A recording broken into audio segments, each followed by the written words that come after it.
अरे भाई, कोई है? ओ जगदीश भाई, जरा बाहर तो आओ। चंपा उठो, देखो बाहर कौन है। इस वक्त कौन बुला रहा है? अरे छोड़िए भी, कोई राहगीर होगा। सो जाइए। अरे भाई, मैं बाहर भूखा खड़ा हूँ, कोई तो सुनो। इतना सुनकर दोनों लोग बाहर आते हैं और देखते हैं कि कोई है ही नहीं। यहाँ तो कोई नहीं है, सिर्फ ये गधा खड़ा है। चंपा, मुझे लगता है हमें वहम हुआ था।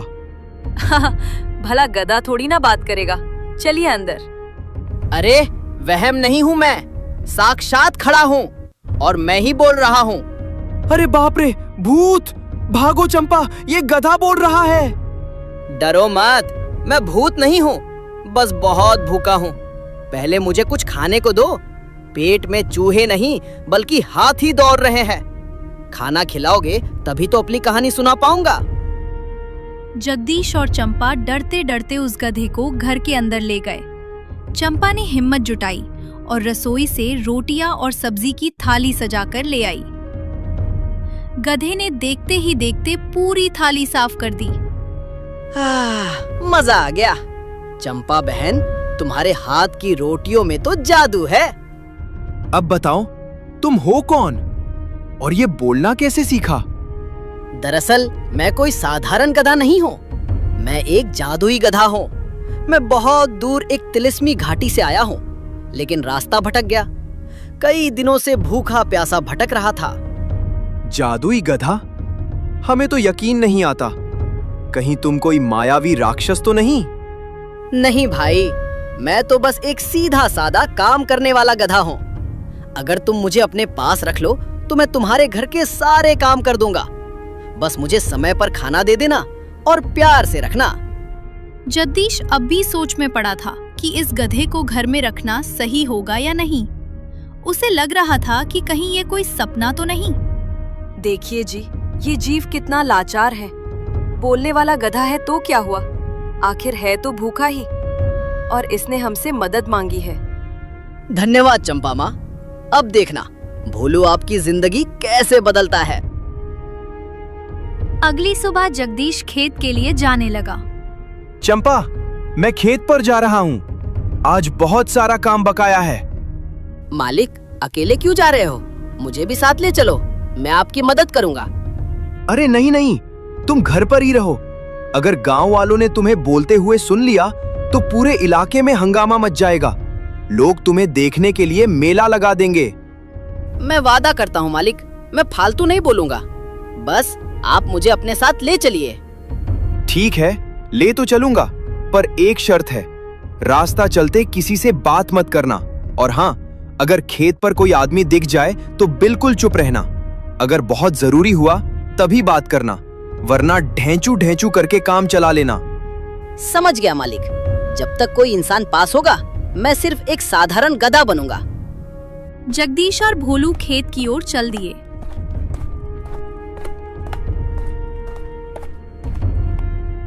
रास्ते में गांव के मुखिया जी मिल गए। राम राम जगदीश। अरे ये नया गधा कहाँ से लाए? बड़ा तंदुरुस्त लग रहा है। जी मुखिया जी, बस कल ही लिया है। थोड़ा अजीब है पर काम का है। इसकी आंखें तो बड़ी समझदार लग रही हैं। क्या नाम है इसका? भोलू। कुछ आवाज आई क्या? नहीं, वो तो इसके पेट से आवाज आ रही होगी। सुबह कुछ ज्यादा ही खा लिया इसने। चलिए मुखिया जी, देर हो रही है। चल रे भोलू। इतनी बात कर दोनों खेत निकल गए।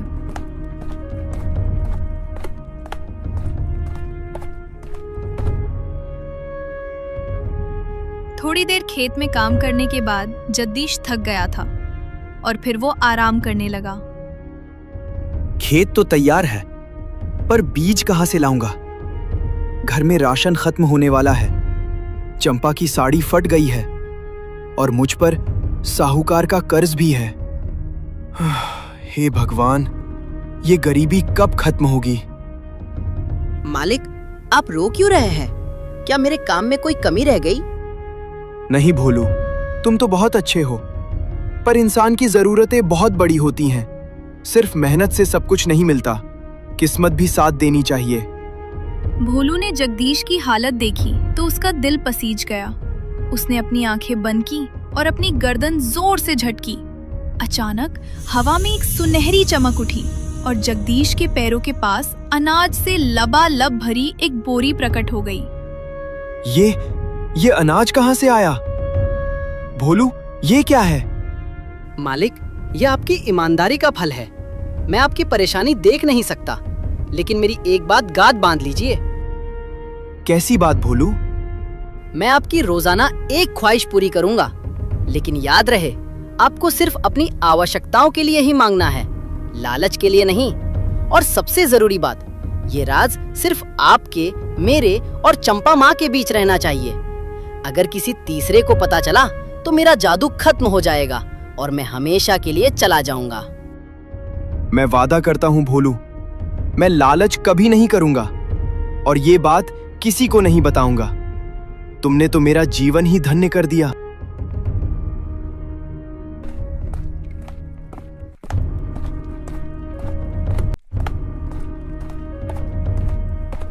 शाम ढल चुकी थी। जगदीश जैसे ही घर पहुंचा, उसने अनाज से भारी बोरी आंगन में धप से रख दी। अरे, इतनी भारी बोरी? इसमें क्या है जी? और आप इसे कहाँ से लाए? चंपा, पहले इसे खोल कर तो देखो। अरे, ये तो असली सोना है। जी, घर में अनाज का एक दाना भी नहीं बचा था। मैं तो सोच रही थी कि आज रात हम सब भूखे सोएंगे। पर आप सच सच बताइए, इतना अनाज लाने के लिए पैसे कहाँ से आए? क्या आपने अपनी घड़ी बेच दी?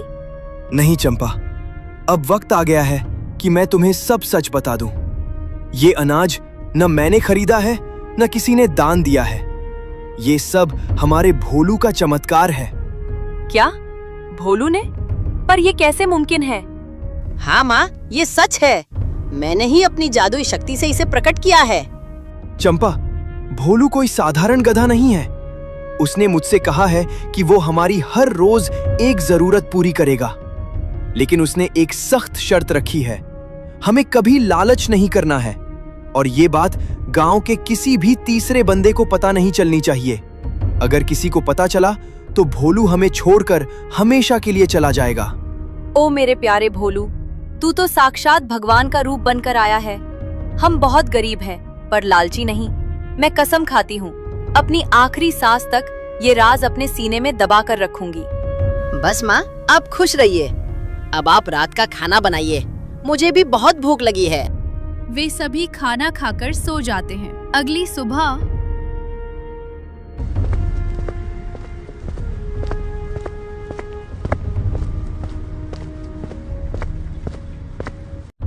ओ जगदीश, बाहर निकल मक्कार। कब तक इस फटी हुई झोपड़ी में छिपा रहेगा? मेरे पैसे क्या आसमान से टपकेंगे?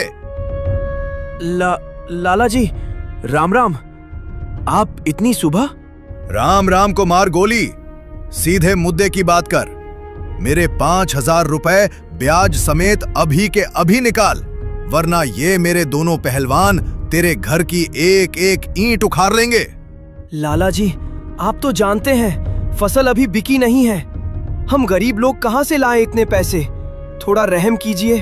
देख जगदीश, मैं तुझे आखिरी मौका दे रहा हूं। ठीक 1 हफ्ते बाद मैं फिर आऊंगा।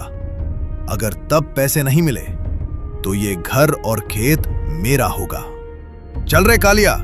इतना बोलकर साहूकार चले जाते हैं।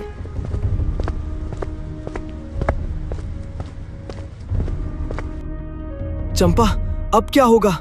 7 दिन में 5,000? हम तो बर्बाद हो गए। हमारा घर छिन जाएगा। भगवान, क्या हमें एक दिन की भी खुशी नसीब नहीं है? कल ही तो लगा था कि गरीबी दूर हो जाएगी। मालिक, चंपा माँ, आप लोग ऐसे हिम्मत हारेंगे तो कैसे चलेगा? भोलू, तूने देखा लाला ने क्या कहा? मैं कहां से लाऊंगा इतने पैसे? मालिक, आप बेकार की टेंशन ले रहे हैं। जब जादुई भोलू आपके साथ है तो ये लाला क्या चीज है। मैं आपको अभी पैसे देता हूँ।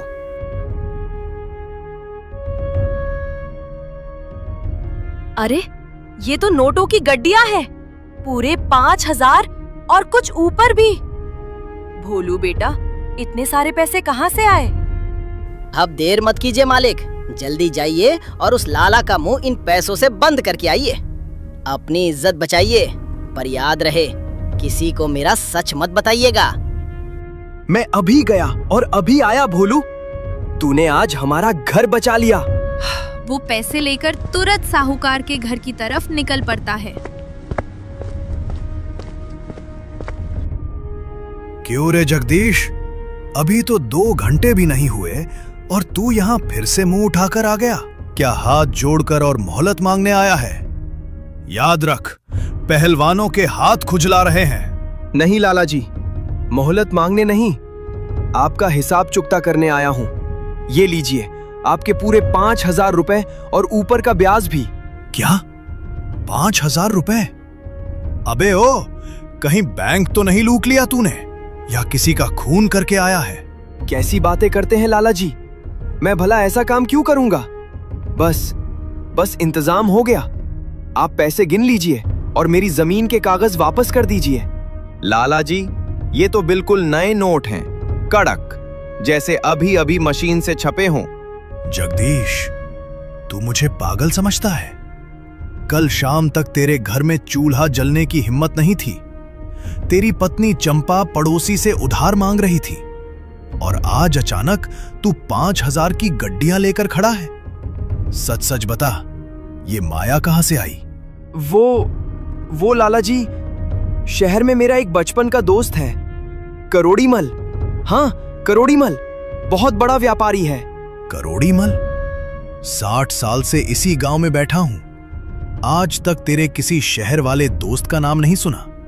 और इतना बड़ा दानी दोस्त है कि एक बार मांगने पर 5,000 दे दिए।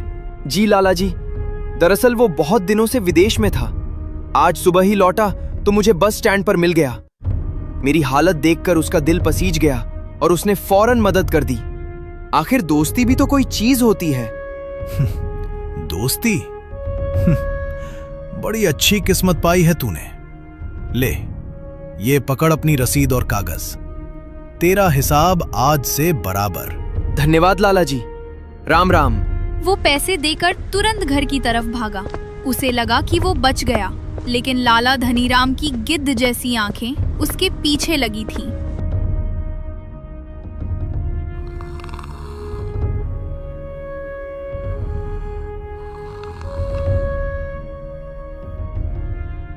अगली सुबह जगदीश उठता है तो देखता है कि भोलू घर में नहीं है। वो तुरंत बाहर जाता है, पर उसे कहीं भी भोलू दिखाई नहीं देता है। भोलू, ओ भोलू, कहाँ गया तू? चंपा, ओ चंपा, जल्दी बाहर आओ, देखो भोलू गायब है। क्या हुआ जी? अभी तो सुबह हुई है। भोलू कहाँ जा सकता है? वो तो हमें बिना बताए कहीं नहीं जाता। चंपा, ये देखो, ये घसीटे जाने के निशान हैं, जैसे कोई उसे जबरदस्ती खींच कर ले गया हो। और ये खून की बूंदें, नहीं, मेरे भोलू के साथ कुछ अनहोनी हुई है। हे भगवान, कल ही तो उससे हमारी जान बचाई थी। उसे ढूंढिए जी, उसे ढूंढिए। चंपा, तुम घर पर ही रहो, ये निशान जंगल की तरफ जा रहे हैं। मैं अभी जाकर देखता हूँ। तुम अंदर जाओ और दरवाजा बंद कर लो। वो तुरंत उस अजीब से निशान का पीछा किया।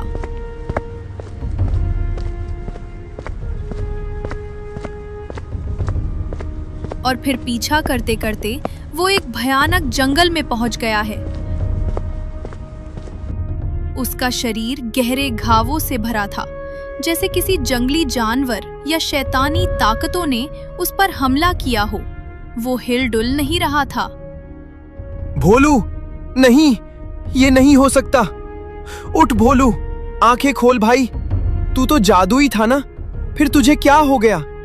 तूने कल ही तो मेरी मदद की थी, आज मुझे छोड़कर कैसे जा सकता है?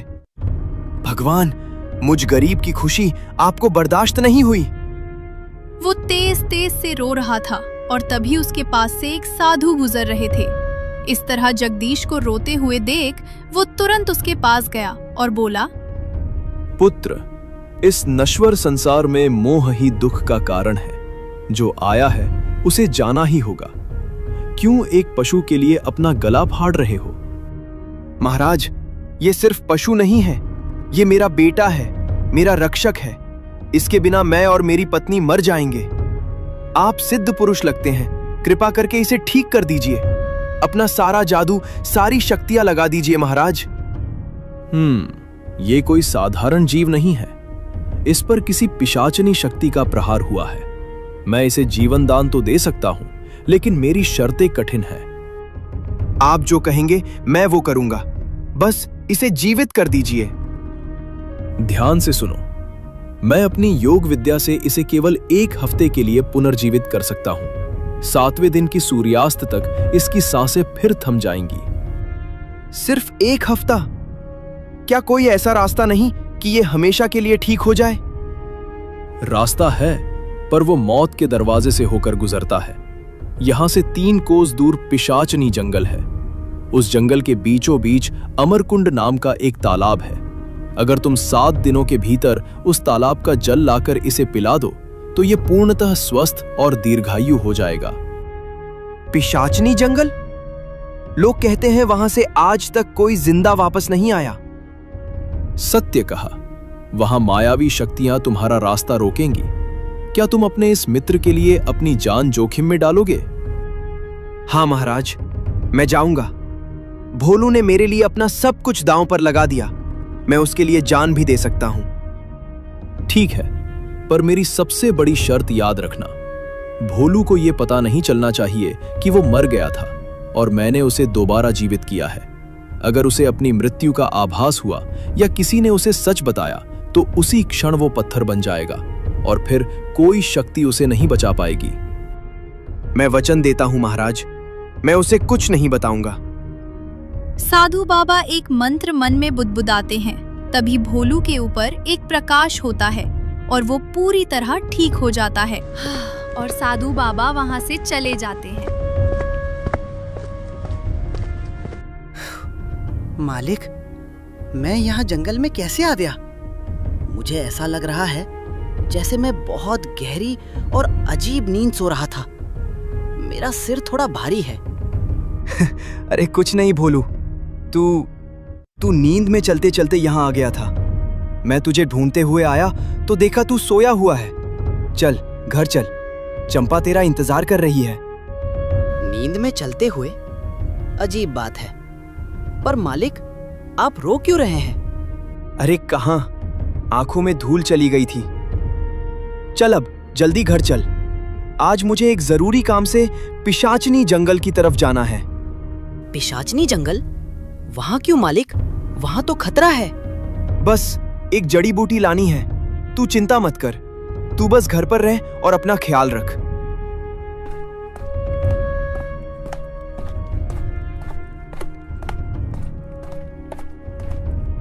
वो भोलू को लेकर घर आता है, इसे बाहर ही खड़ा कर देता है।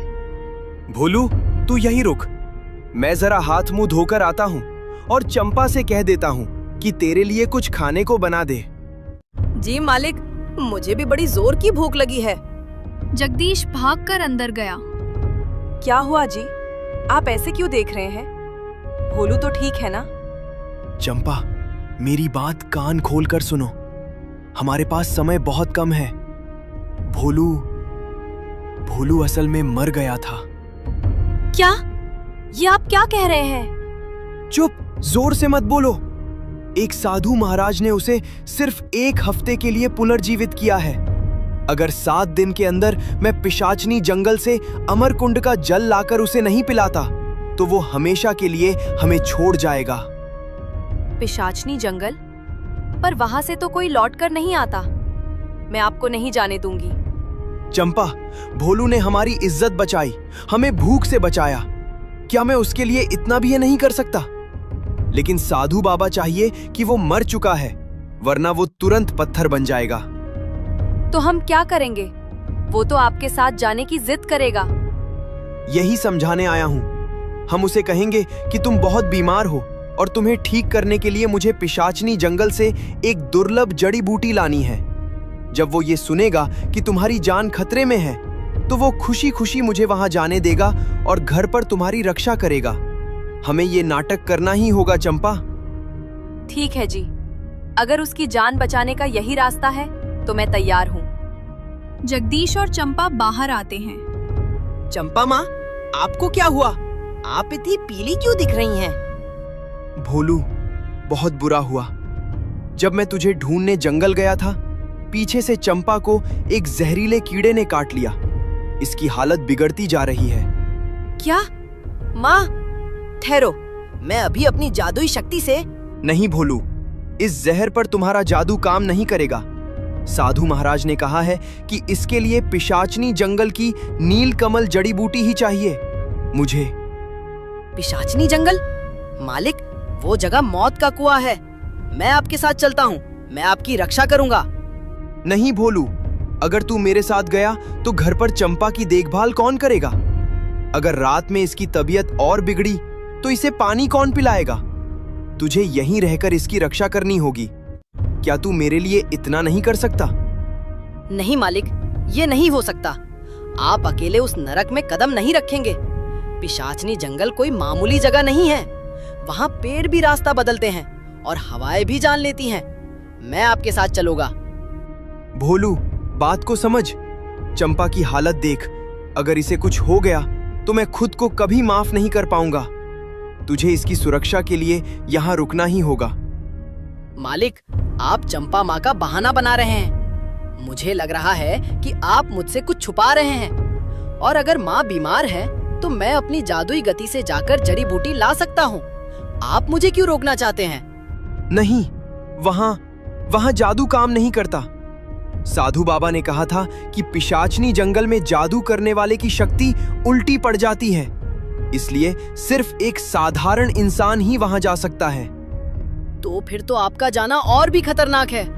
मालिक, आप मुझे घर का जानवर समझते होंगे, पर मैं आपको अपना सब कुछ मानता हूँ। जिस जंगल में साए इंसानों को निगल जाते हैं, वहाँ मैं अपने मालिक को अकेले मरने के लिए नहीं छोड़ सकता। अगर मौत आएगी तो पहले भोलू का सामना करेगी, फिर आप तक पहुँचेगी। भोलू बेटा, मेरी बात मान ले। तू यहाँ रहेगा तो मुझे हिम्मत रहेगी। नहीं माँ, आज बेटा माँ की बात नहीं मानेगा। मालिक सीधे साधे इंसान हैं, उन्हें दुनिया की चालाकी नहीं पता। पिशाचों की माया तो दूर की बात है। मालिक, अगर आप मुझे साथ नहीं ले गए तो मैं यहीं इसी वक्त अपना सिर किसी पत्थर पर दे मारूंगा। ये क्या कह रहा है भोलू? पागल मत बन। मैं गंभीर हूँ मालिक। या तो हम दोनों साथ जाएंगे या फिर मैं यहीं अपने प्राण त्याग दूंगा। आप तय कर लीजिए। जगदीश धर्म संकट में पड़ गया। उसे साधु बाबा की बात याद आई कि भोलू को अपनी मौत का सच पता नहीं चलना चाहिए। उसे लगा कि अगर वो ज्यादा जोर देगा तो भोलू को शक हो जाएगा। ठीक है भोलू, तू जीत गया, पर याद रख,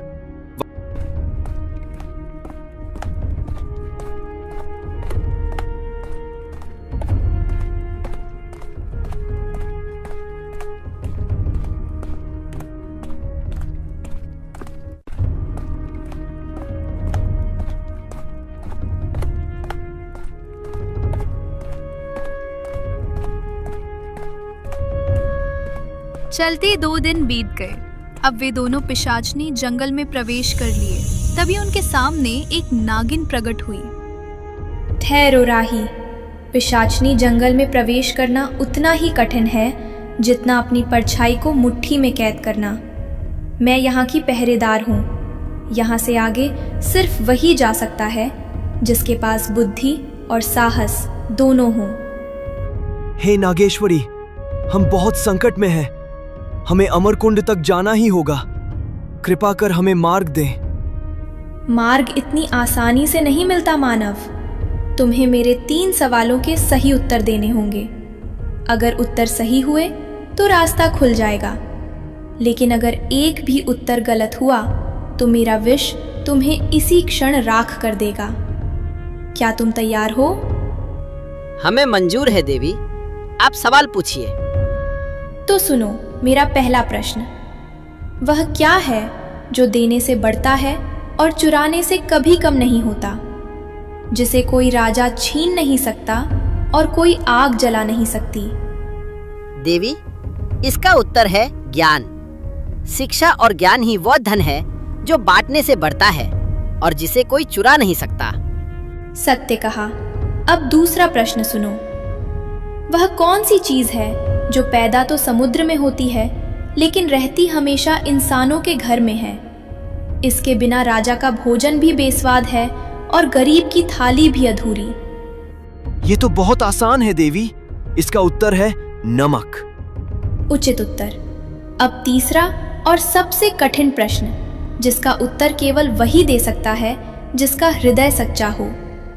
तीसरा सवाल, वह क्या है जो एक बार खो जाए तो दोबारा कभी नहीं मिलता? वह जो अपनों को पराया और परायों को अपना बना सकता है। वह जो इंसान की सबसे बड़ी शक्ति भी है और सबसे बड़ी कमजोरी भी। जगदीश सोच में डूब गया। उसे लगा शायद ये पैसा है या शायद समय। वो कुछ बोलने ही वाला था कि भोलू, विश्वास। अगर विश्वास एक बार टूट जाए तो वो दोबारा कभी पहले जैसा नहीं हो सकता। यही विश्वास ही है जिसके दम पर मेरा मालिक यहाँ तक आया है। तुम दोनों का संगम अद्भुत है। एक के पास निष्पाप मन है और दूसरे के पास जादुई बुद्धि। जाओ, मैंने रास्ता खोल दिया है। पर याद रहे, आगे पिशाचनी की माया का राज्य है। वह तुम्हारी कमजोरियों का फायदा उठाएगी। संभल कर कदम रखना। आपका बहुत बहुत धन्यवाद देवी। इतना बोलकर नागेश्वरी वहां से चली जाती है। वे दोनों अब आगे बढ़ते हैं। वे चलते जाते कि तभी उनको थकान लग जाती है। भोलू, रुक जाओ। मेरे पैर अब और नहीं उठ रहे। ऐसा लग रहा है जैसे जूतों में लोहे के गोले बंधे हों। मालिक, हिम्मत मत हारिए। ये कोई साधारण थकान नहीं है। यहाँ की हवा में पिशाचनी का काला जादू घुला है। वो आपके मन को कमजोर कर रही है ताकि आप यहीं गिर जाएं और हमेशा के लिए इसी मिट्टी का हिस्सा बन जाए। नहीं भोलू, मुझसे अब एक कदम भी नहीं चला जाएगा। मेरी आंखों के सामने अंधेरा छा रहा है। चंपा, मुझे लगता है मैं चंपा के लिए दवा नहीं ले जा पाऊंगा। अदृश्य काली छायाएं जगदीश के शरीर को जकड़ रही थीं। वे साए उसके कान में फुसफुसा रहे थे। सो जाओ जगदीश, बहुत थक गए हो तुम। बस आंखें मूंद दो। मालिक, आंखें मत बंद करना। अगर आप सो गए तो फिर कभी नहीं उठेंगे। याद कीजिए चंपा माँ को जो घर पर आपकी राह देख रही हैं।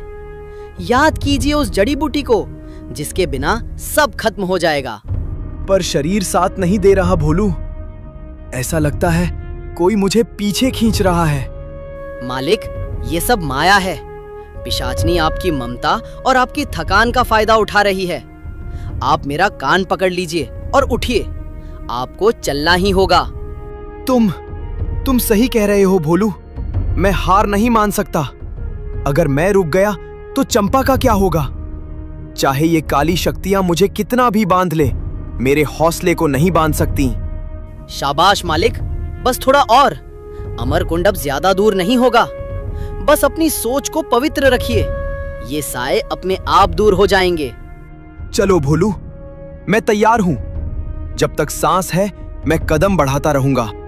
जैसे जैसे जगदीश आगे बढ़ रहा था, वो काली छाया अब जगदीश के कानों के पास किसी ठंडी हवा की तरह फुसफुसा रही थी।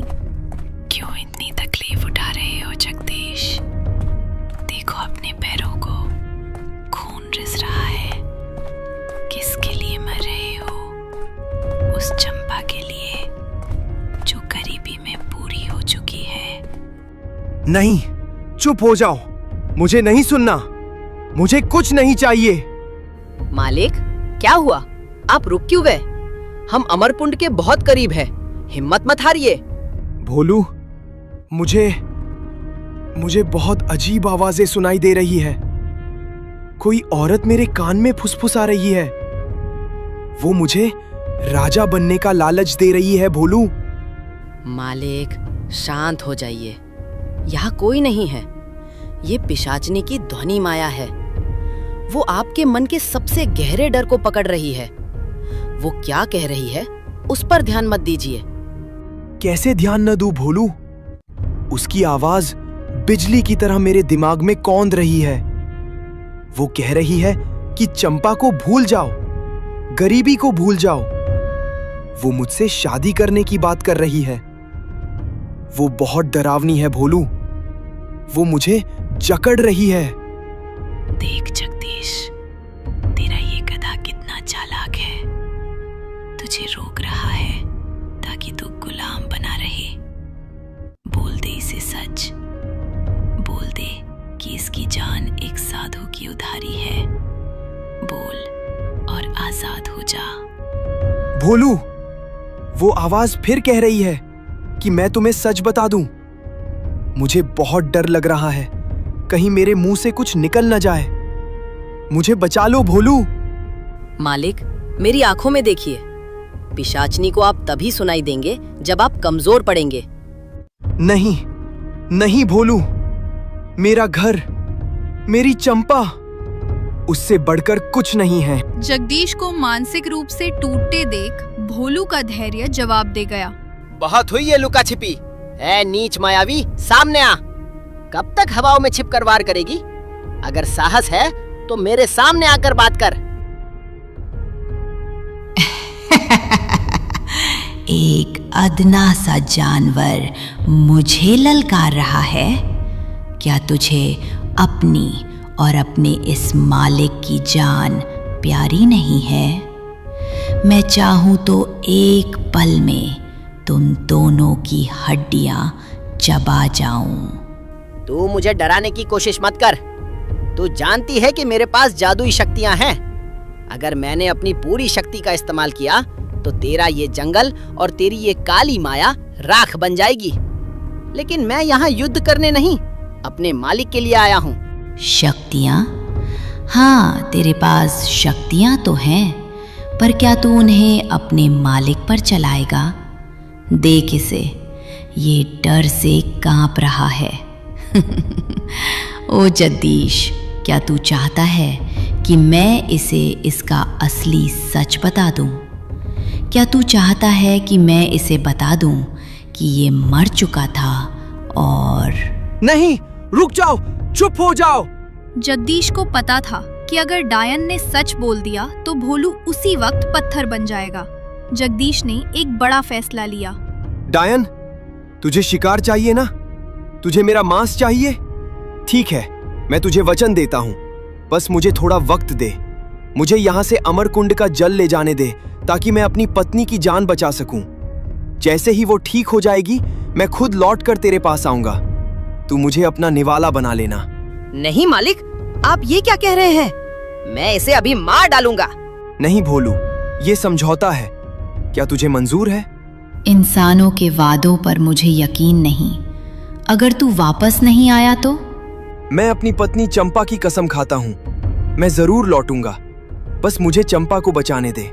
ठीक है, चंपा की कसम खाई है तो तू जरूर आएगा। जा, उस कुंड से जल भर ले। पर याद रखना, अगर तूने धोखा दिया तो तेरी पत्नी और ये गधा दोनों तड़प तड़प कर मरेंगे। मैं तेरा इंतजार कर रही हूँ।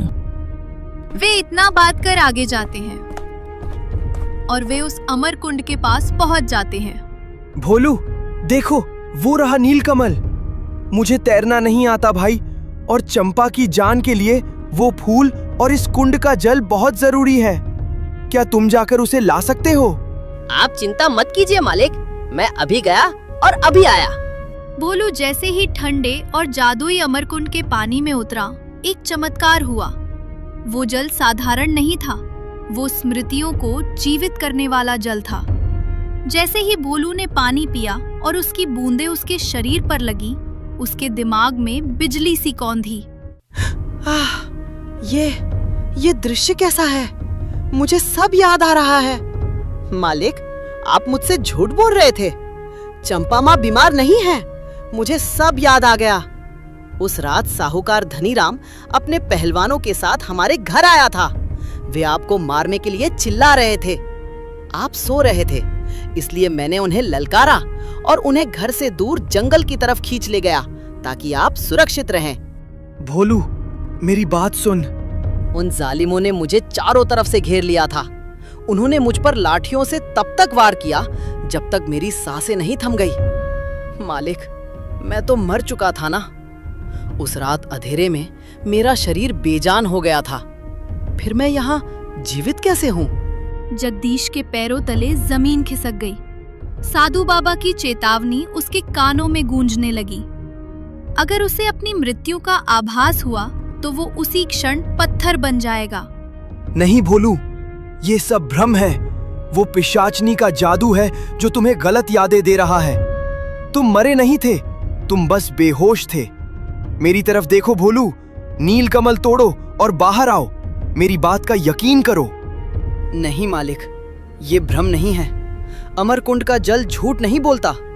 मैं मर चुका था। आपने अपनी जान जोखिम में डालकर मुझे दोबारा जीवन दिलाया है।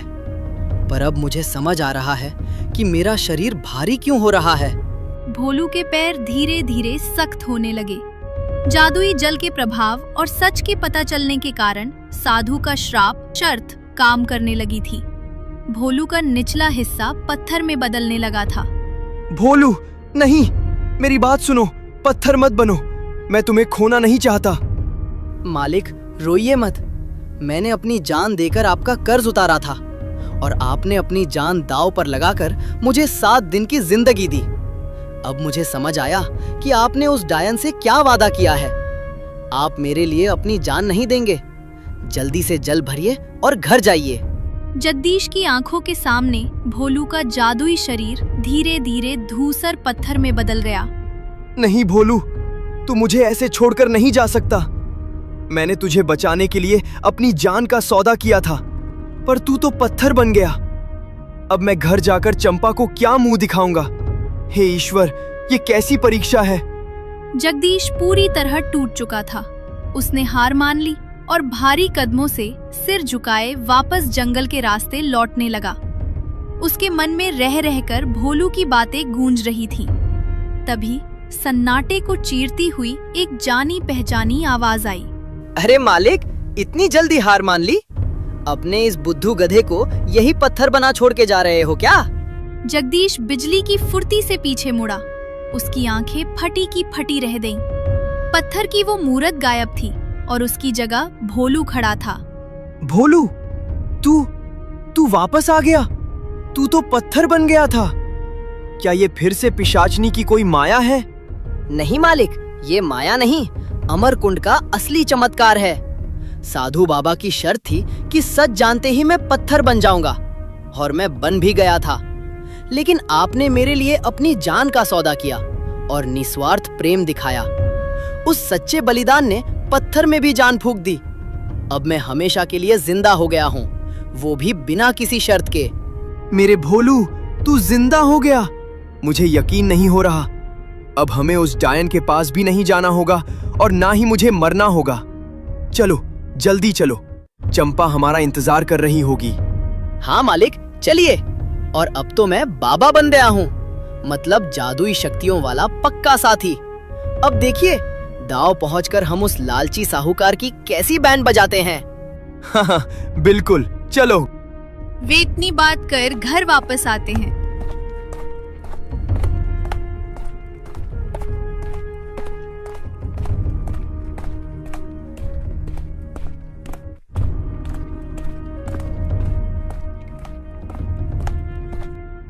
वे बहुत खुश थे। चंपा बेसब्री से इंतजार कर रही थी। चंपा, देखो, मैं भोलू को वापस ले आया। और देखो, ये पूरी तरह ठीक है। जी, आप सही सलामत आ गए। मैं तो कब से राह देख रही थी। लेकिन आपने सुना, गांव में एक बहुत बड़ा चमत्कार हुआ है। कैसा चमत्कार माँ? क्या किसी और ने भी जादुई रोटियां बना ली? नहीं भोलू, कल रात जब तुम लोग जंगल में थे, अचानक साहूकार धनीराम की हवेली में भीषण आग लग गई। लोग कहते हैं कि वो और उसके वो दोनों खूंखार पहलवान कमरे के अंदर ही फंस गए। वे किसी को डराने की साजिश रच रहे थे। तभी चिमनी से आग भड़की और देखते ही देखते पूरी हवेली राख हो गई। वे तीनों उस आग में जलकर मर गए। क्या लाला और उसके आदमी मर गए? इसका मतलब अब हमें कभी कर्ज नहीं चुकाना होगा और ना ही वो कभी हमें परेशान करेगा। मालिक, इसे कहते हैं कर्म का फल। जो दूसरों के घर जलाने की योजना बनाते हैं वे अक्सर खुद अपनी ही आग में भस्म हो जाते हैं। उनकी बद्दावाओं और पापों का घड़ा भर गया था। शुक्र है भगवान का, अब हमें किसी का डर नहीं। अब हम, तुम और हमारा प्यारा भोलू सुकून से इस घर में रहेंगे। वाह माँ और मालिक, अब पिशाचनी जंगल जाने की जरूरत नहीं। अब तो बस खेत में जादू बिखेरेंगे और मजे करेंगे। अगली सुबह जगदीश अपने खेत काम के लिए जा रहा था। उसके साथ भोलू भी था। तभी भैरव तांत्रिक और बिरजू तांत्रिक वहां पर आ जाते हैं। तो यहाँ डेरा डाल रखा है तूने? मेरी रचना, मेरी शक्ति का अंश होकर तू इन कीड़े मकोड़े जैसे इंसानों की सेवा कर रहा है। महाराज, आप कौन है? जुबान संभाल कर बात करो मामूली इंसान। ये साक्षात काल साधक भैरव तांत्रिक है, जिसे तू अपना भोलू समझता है। वो गुरुदेव का बनाया हुआ एक प्रयोग है। गुरुदेव, आप यहाँ कैसे पहुँच गए? तूने क्या सोचा था? तू भाग जाएगा और मुझे पता नहीं चलेगा? मैंने तुझे अपनी तांत्रिक शक्तियों से बनाया था। तुझे बोलने की क्षमता दी, तुझे जादुई बुद्धि दी ताकि तू मेरे गुप्त कार्यों में मेरा सहायक बने। और तू यहाँ इन गरीबों के घर में गोबर ढो रहा है। महाराज, जो कुछ भी हो, भोलू अब हमारा परिवार है। इसने हमारी जान बचाई है। कृपा करके इसे मत ले जाइए। परिवार? एक जानवर और एक इंसान का कैसा परिवार? ये मेरा दास है। इसे मैंने शून्य से बनाया है। भोलू, चल मेरे साथ। हमें हिमालय की गुफाओं में बड़ी साधना करनी है। तेरी शक्तियों की मुझे जरूरत है। क्षमा कीजिए गुरुदेव। जिस दिन आपने मुझे बनाया था उस दिन मैं सिर्फ एक मांस का पुतला था। लेकिन जिस दिन जगदीश मालिक मुझे घर लाए उस दिन मुझे आत्मा मिली। इन्होंने मुझे जानवर नहीं, बेटा माना। चंपा माँ ने अपनी थाली की पहली रोटी मुझे खिलाई। मैं अब आपका वो दास नहीं रहा जिसे आप अपनी इच्छा से नचा सके। गुरुजी, इसकी धृष्टता तो देखिए। ये तुच्छ पशु अब हमें ज्ञान दे रहा है। इसे इसकी औकात दिखानी होगी। भोलू, याद रख, तेरी बोलने की शक्ति मेरी दी हुई है। तेरा जादू मेरा दिया हुआ है। अगर तू मेरे साथ नहीं चला तो तू फिर से वही गूंगा और बेबस जानवर बन जाएगा जिसे दुनिया डंडे मारती है। महाराज, आप तो सिद्ध पुरुष हैं। आपके पास तो हजारों शक्तियां होंगी। हम गरीबों के पास सिर्फ यही एक सहारा है। हमारे बुढ़ापे की लाठी मत छीनिए। हम इसके बिना मर जाएंगे। इंसानी जज्बात, थू, ये सब कमजोरियों के लक्षण हैं। भोलू, तुझे चुनना होगा, असीम शक्तियां और मेरा साथ, या फिर ये फटी हुई झोपड़ी और गूंगापन। गुरुदेव, आपके पास शक्तियां तो बहुत है पर हृदय नहीं है। इन लोगों के पास महल नहीं है पर अपार प्रेम है। मुझे आपकी शक्तियां नहीं चाहिए। मुझे वो बोल नहीं चाहिए जो अपनों को दुख पहुंचाए। मैं इन लोगों को छोड़कर कहीं नहीं जाऊंगा। तो ठीक है, अगर तू मेरा नहीं हो सकता तो तू किसी काम का नहीं रहेगा। तूने प्रेम चुना है ना, तो ले, अब तू इसी प्रेम के लिए तड़पेगा। ओम ह्रीम क्लीम वाक शक्ति हरणाय नमः। ओम ह्रीम क्लीम माया शक्ति विलोपाय नमः। नहीं, रुक जाइए। भोलू, भाग जा। मालिक, माँ, मुझे भूल ना। भोलू, कुछ बोलो बेटा। कहो कि तुम ठीक हो। महाराज, आपने ये क्या कर दिया? अब ये सिर्फ एक मांस का लोथरा है। न ये बोल पाएगा न समझ पाएगा। ये वही पुराना गधा है जिसे दुनिया बोझ लादने के लिए इस्तेमाल करती है। भोलू, अगर तुझे अपनी आवाज वापस चाहिए तो बस एक बार मुझे मन ही मन पुकारना और मेरे आश्रम की तरफ खिंचा चला आना। मैं तुझे तेरी गरिमा वापस दे दूंगा। बिरजू, चलो।